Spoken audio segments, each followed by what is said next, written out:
Watoto wa Kongo, kuna hali ambayo tunataka kupartaje leo. Kama mnavyojua ni mtoto wenu Dr. Billy Mlongechi Jackson. Nimefanya siku chache sifanyi emission kwa sababu ya kazi tulizo nazo. Kwanza nimekamata kitu cha kwanza congé, cha pili tumekuwa na kazi za chini ya mai tunafanya. Na hizo hatuhitaji tuzizungumze hapa. Tunatafuta namna gani ya kulibere nchi yetu. Kwa hiyo ndio kitu cha kwanza. Kabla ya kuzungumza katika emission yangu, nitatia video moja ambayo ni ya Kifaransa au ni ya Kiingereza na ya Kifaransa. Musikilize wenyewe vile Kagame anavyofanya katika Kongo. Kagame anataka kwamba wale wa refugee na waimigre wote ambao wanakimbia vita vya Ukraine na wapi anawaomba wao waende Rwanda. Espasi ya Rwanda ikoje? Ndio swali la kwanza hilo. Rwanda kwenyewe kuna watoto wa Rwanda, wasitwaye wa Rwanda, Wahutu na Watusi wako katika nchi jirani. Hao watu wanatafuta namna gani warudishwe kwao. Lakini Kagame anasema kwamba nchi yake hawezi kurudisha watu hao. Kwa sababu gani? Nchi yake haina espasi kubwa, nchi yake ni ndogo. Mtu anayereklame nchi yake ni ndogo, haitoshe watu, anahitaji espasi, tena anaomba wa refugee waje.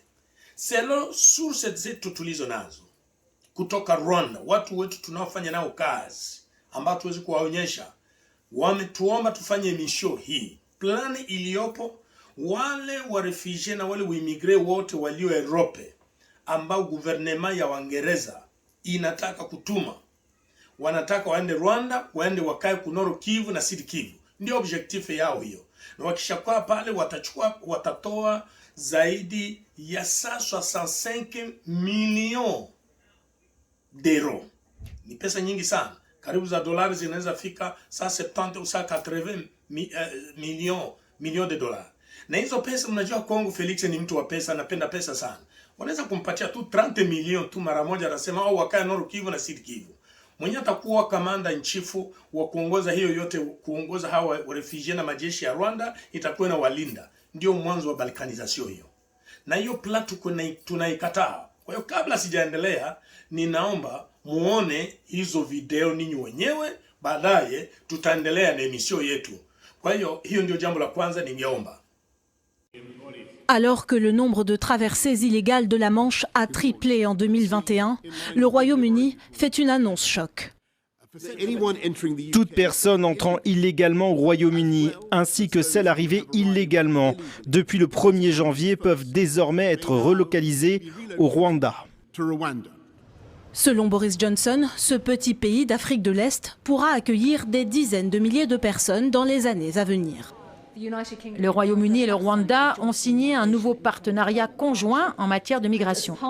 Dans le cadre de cet accord révolutionnaire, le Royaume-Uni fait un investissement substantiel dans le développement économique du Rwanda. Ceux qui s'y installent recevront le soutien, y compris jusqu'à 5 ans de formation, d'un logement et de soins de santé. Londres financera le dispositif à hauteur de 120 millions de livres, soit 144 millions d'euros. Sont concernés tous les étrangers entrés illégalement, d'où qu'ils viennent dans le monde, ou presque. Pour des raisons de sécurité, nous préférons ne pas recevoir les personnes de pays voisins, comme la RDC, le Burundi, l'Ouganda ou encore la Tanzanie. Pour ceux qui ne souhaitent pas faire du Rwanda leur nouvelle patrie, un retour dans leur pays d'origine sera facilité. La date de mise en application de l'accord n'a pas été communiquée. Impossible pour le moment de savoir combien de migrants seront redirigés vers le Rwanda. Tandis que le gouvernement britannique présente la mesure comme un moyen efficace de lutte contre les passeurs, opposition et associations de défense des droits de l'homme dénoncent un projet inapplicable et inhumain. L'ONU a exprimé son inquiétude et affirme que le processus est illégal.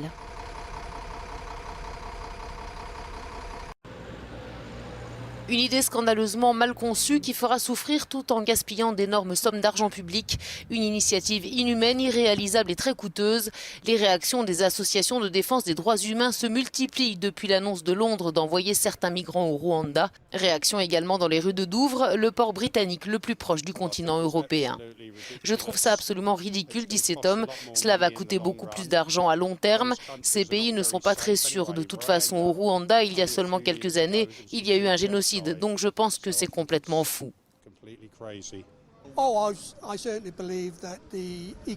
Je crois vraiment que les migrants économiques devraient être renvoyés.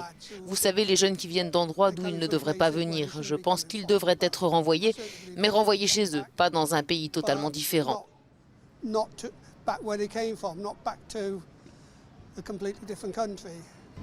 Nous avons nous-mêmes beaucoup de problèmes sociaux dans notre pays, les sans-abri, etc.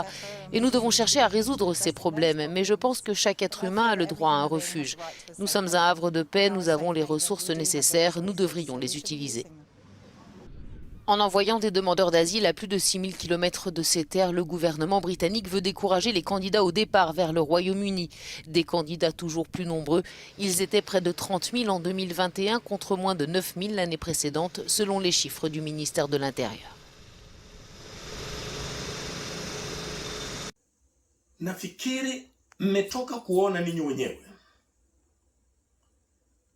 Premier Minister wa Uingereza anasema nini?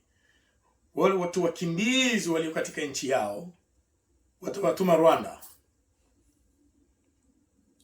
na wamejaribu kuinterview watoto wa wananchi wa Uingereza. Wamesema this is a crazy, huu ni ujinga, hiki ni kichaa. Na habari nzuri tuliona ni kwamba katika hizo audio umeona nyingine pale ya pili, Umoja wa Mataifa, Nations Unies, imerejete hiyo plane ya Waingereza pamoja na Rwanda, kwa sababu sheria za kimataifa zinasema kama wakimbizi wamekimbilia nchi fulani, hawawezi kutoa kwa hiyo nchi kupelekwa nchi nyingine. Iko contre la, iko crime. Kwa hiyo Nations Unies, baada ya vita tunavyovifanya, kuendelea kupiga haya makelele, wanasema nini? Wanasema hilo ni jambo ambalo tunalitoa attention, itaendelea kuleta conflict mu Kongo. Kongo sasa hivi tuna shida ya wakimbizi wa Hutu na Watusi waliotoka Rwanda, waliotoka nchi zingine. Kwetu tunapata matatizo kwa ajili ya hiyo. Na kwa ajili hiyo tena watuletee wakimbizi wengine watuingizie. Kagame anaendelea kureklame udongo wa Kongo. Ndio objectif yake. Peuple congolais. Ni wajibu wetu tuamke. Hatuwezi kukubali udongo wetu uende pale. Tuko na wajibu wa kudefendre udongo wetu. Ni Dr. Bileni kuna zungumza na ninyi. Mnajua tuko tunafanya komba hii ya kulibere nchi yetu. Tutaendelea kuilibere mpaka dakika ya mwisho. Hatutahacha hapana. Udongo wetu uende. Kongo ni yetu. Ninawapatia mfano, muangalie mfano wa Ukraine. Baada vita vya kutoka Ukraine, mnajua kwamba RSS au Russia iko grande puissance. Baada ya Marekani iko Russia. Na Russia mwenyewe Putin anareconnaître kwamba Amerika itaendelea kuwa grande puissance. Anareconnaître hiyo. Lakini baada ya Amerika ni Russia. Anapigana na Ukraine. Lakini pamoja na ukubwa wa Ukraine na nguvu zake zote, pamoja na ukubwa wa Russia wa RSS na ukubwa na nguvu zake na uwezo wake, anakuja kupiga mtoto kidogo kama vile Ukraine. Ukraine hakuacha. Kwa Kiingereza wanasema hii siri ya esheke ni nini? Kama unataka kupata esheke, kama unapata kushindwa, secret of failure, ile wanasema kwa Kiingereza. Secret of failure is to quit. Ndio wanasema kwa Kiingereza hiyo. Secret d'échec c'est abandonner. Kama unataka kushindwa ni kuabandone. Mtu yeyote anaye abandone ndio ameshindwa huyo. Wakati wote unaposhindwa, unaendelea, unashindwa, unaendelea, siku moja utapata victoire. Ninakumbuka wazee wangu walipokuwa wanapigana na Mobutu Kinshasa, wako Tanzania, kule Luche. Ilikuwa kama vile mzaa. Wakina mzee Luche na Sikatenda. Tulikuwa watoto kidogo sana. Ilikuwa kama mzaa. Walikuwa na expression wanatuambia, kwa sababu walituma watu shine kupata mafunzo. Wanasema mapinduzi sio kalamu ya kuchonga. Watu wengine wanafikiri kwamba mapinduzi nitafanya audio, nitafanya hivi bu bu bu. No, yanakwenda polepole pamoja na strategy.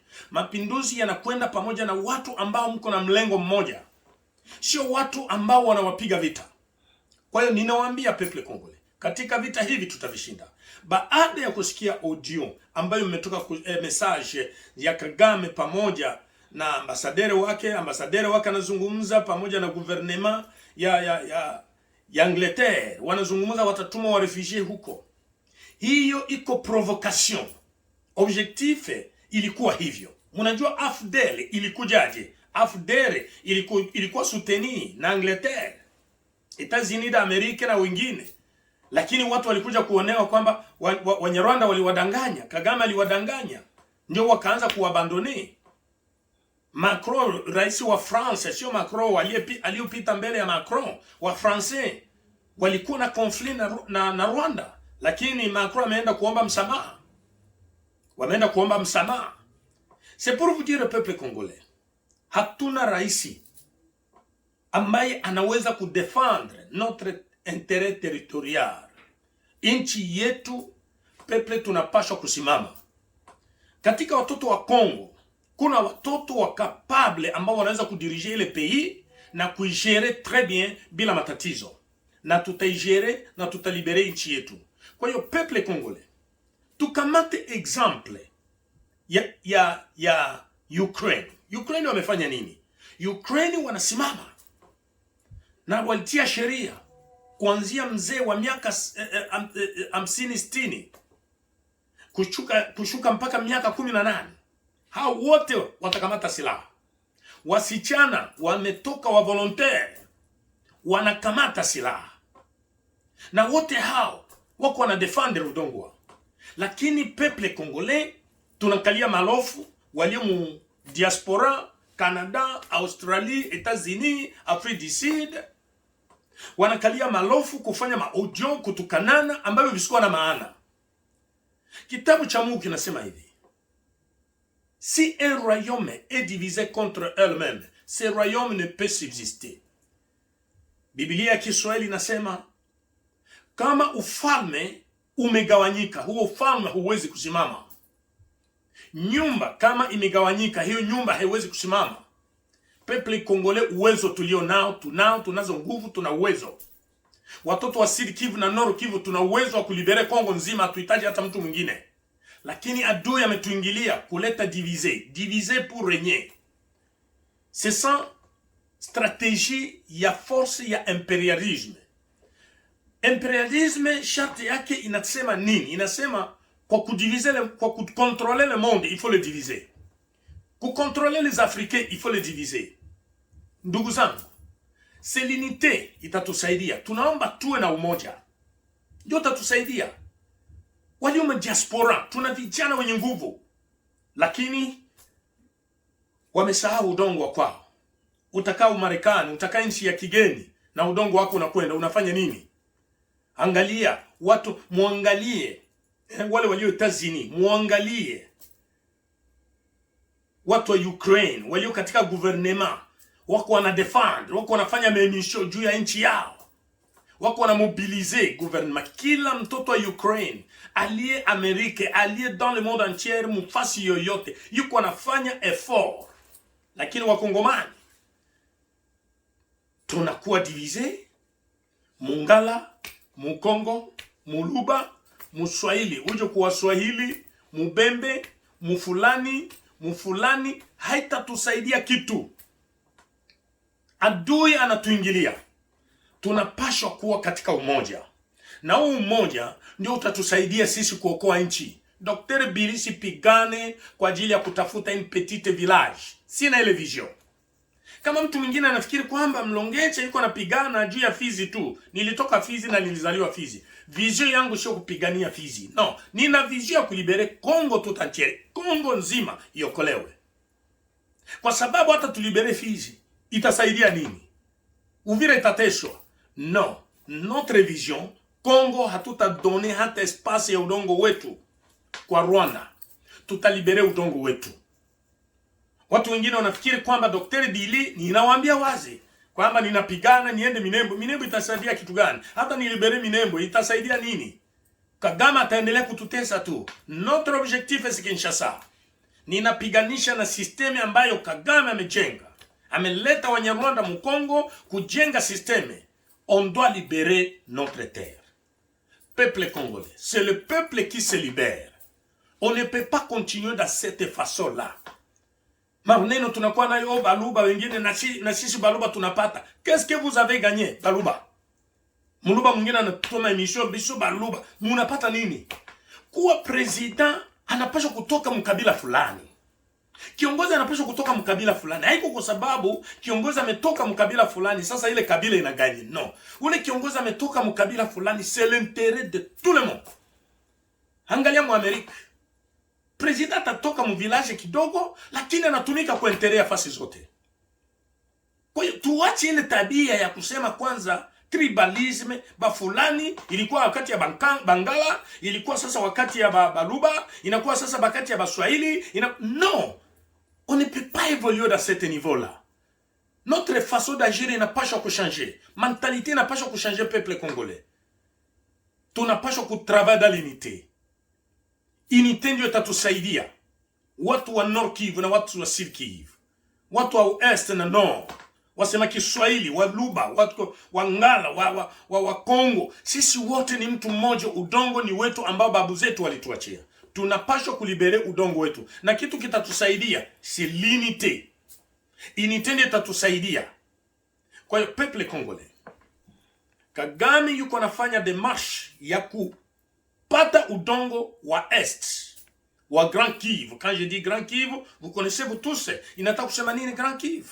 Ni Maniema, Sud Kivu na Nord Kivu.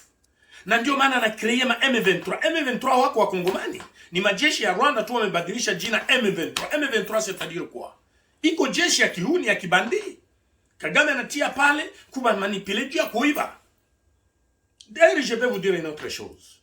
MONUSCO, au moment où je vous parle, mais watu wa Nations Unies liliwaambia, MONUSCO imekuwa faible. Imekuwa faible dans quel sens? Imekuwa faible parce que majorité ya majeshi ilikuwa ya MONUSCO ni watu kutoka Ukraine. Vita vinaanza Ukraine, president wa Ukraine aliomba majeshi yake na maheliko na majeshi na vifaa vyote vimerudia kwa jua kudefend udongo wao. Na unajua hao watu wa Ukraine hao wameiba pesa nyingi za Kongo. Walikuwa na shuka na maheliko kule kunoro Kivu kwenda kuiba, kuua watu. Kama ndugu yako anateswa, watu wa Ukraine, ndio message naweza kuambia. Usisahau moto utawaka kwako. Sasa moto umewaka kwao sasa. Wanaonaje vile walikuwa wanafanya Mkongo? Vimerudia kwao sasa. Wale waliokuwa kuna Nations tutese wa Kongomani ni watu weusi tuwafanye hivi, wanaiba. Olia kusaidia Kongomani, oliwa proteger wa Kongomani. Sasa moto umewaka kwao. Na wote wamesharudia kwao. C'est pour vous dire Kagame, tout ce que tu fais, siku moja litakurudilia. Usifurahie wazee wako wanateswa au analia, wewe siku moja na moto utakurudilia. Leo inarudilia Ukraine. Na nilisema nini? Mungu wa babu zetu na Mungu wa wazazi wetu amelilia, ameona damu ya Wakongomani kwa sababu mali nyingi imeibiwa. Inatoka Mkongo inaenda Ukraine, inaenda Russia, inaenda Korea. Unaona, inaibiwa.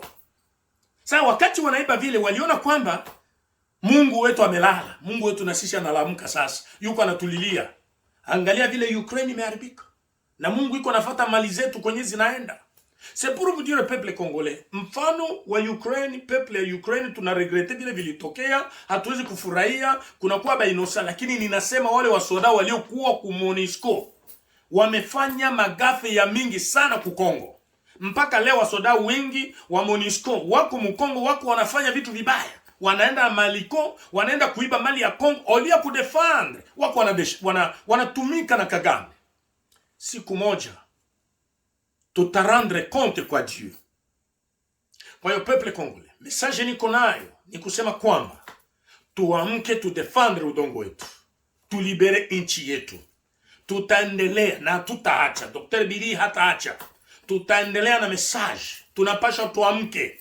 Vijana walio mu diaspora, muache kusema sema. Shuka sur terrain. Kama unajua kukamata bunduki, shuka. Tukaokoe nchi yetu ya Kongo. Kama wa Ukraine wana défendre leur terre, pourquoi pas nous on ne peut pas défendre notre terre? Tuna droit aussi ya kudefendre. Haiko kila watu wote watafanya kazi moja. Hawa wafanye hivi na hawa wafanye hivi. Niwaambie kwanza mfano wa watu wa Ukraine. Kuna watu wako wanatumika kwa États-Unis, wako mu gouvernement. Wao wanaendelea kumobilize gouvernement.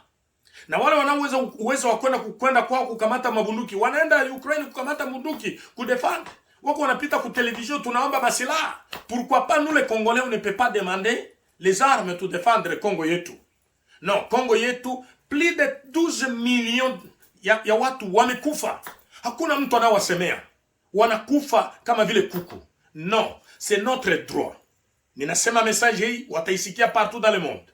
Ninasema message hii, na sisi watu wa Congo, tunaomba watu watuangalie.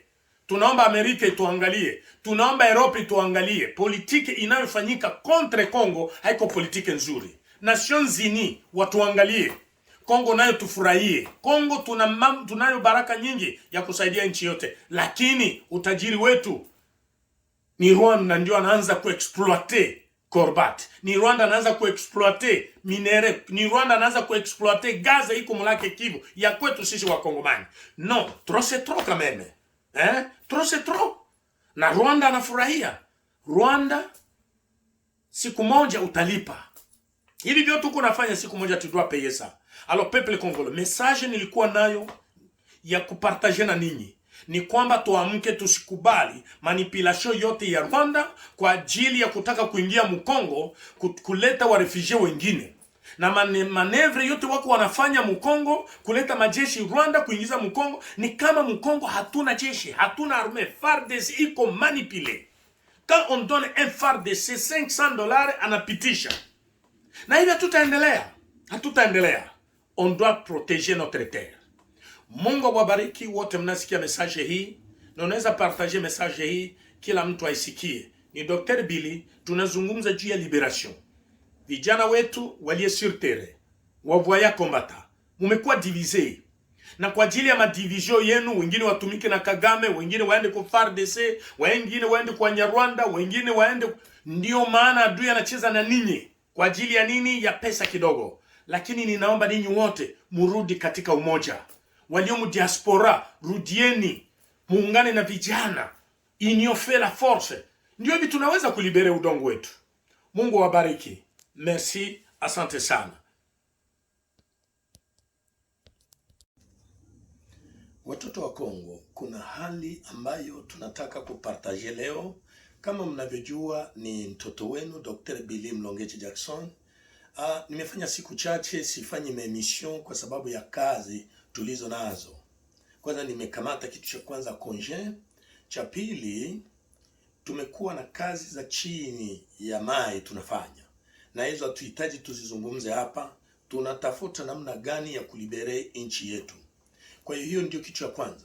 Kabla ya kuzungumza katika emission yangu, nitatia video moja ambayo ni ya Kifaransa au ni ya Kiingereza na ya Kifaransa. Musikilize wenyewe vile Kagame anavyofanya katika Kongo. Kagame anataka kwamba wale wa refugee na waimigre wote ambao wanakimbia vita vya Ukraine na wapi anawaomba wao waende Rwanda. Espasi ya Rwanda ikoje? Ndio swali la kwanza hilo. Rwanda kwenyewe kuna watoto wa Rwanda, wasitwaye wa Rwanda, Wahutu na Watusi wako katika nchi jirani. Hao watu wanatafuta namna gani warudishwe kwao. Lakini Kagame anasema kwamba nchi yake hawezi kurudisha watu hao. Kwa sababu gani? Nchi yake haina espace kubwa, nchi yake ni ndogo. Mtu anayereklame nchi yake ni ndogo, haitoshe watu, anahitaji espace, tena anaomba wa refugee waje. Selo source zetu tulizo nazo kutoka Rwanda, watu wetu tunaofanya nao kazi ambao tuwezi kuwaonyesha, wametuomba tufanye emission hii. Plani iliyopo, wale wa refugee na wale uimigre wote walio Europe ambao gouvernement ya Uingereza inataka kutuma, wanataka waende Rwanda, waende wakae kunoro Kivu na Sud Kivu. Ndio objectif yao hiyo. Na wakishakuwa pale watatoa zaidi ya 165 millions d'euros. Ni pesa nyingi sana. Karibu za dolari zinaweza fika 170 au 180 millions de dollars. Na hizo pesa, mnajua Kongo Felix ni mtu wa pesa, anapenda pesa sana. Wanaweza kumpatia tu 30 millions tu mara moja, anasema au wakae Nord Kivu na Sud Kivu. Mwenye atakuwa kamanda in chief wa kuongoza hiyo yote, kuongoza hawa refugee na majeshi ya Rwanda, itakuwa na walinda. Ndio mwanzo wa balkanization hiyo. Na hiyo plan tunaikataa. Kwa hiyo kabla sijaendelea, ninaomba muone hizo video ninyi wenyewe, baadaye tutaendelea na emission yetu. Kwa hiyo ndio jambo la kwanza.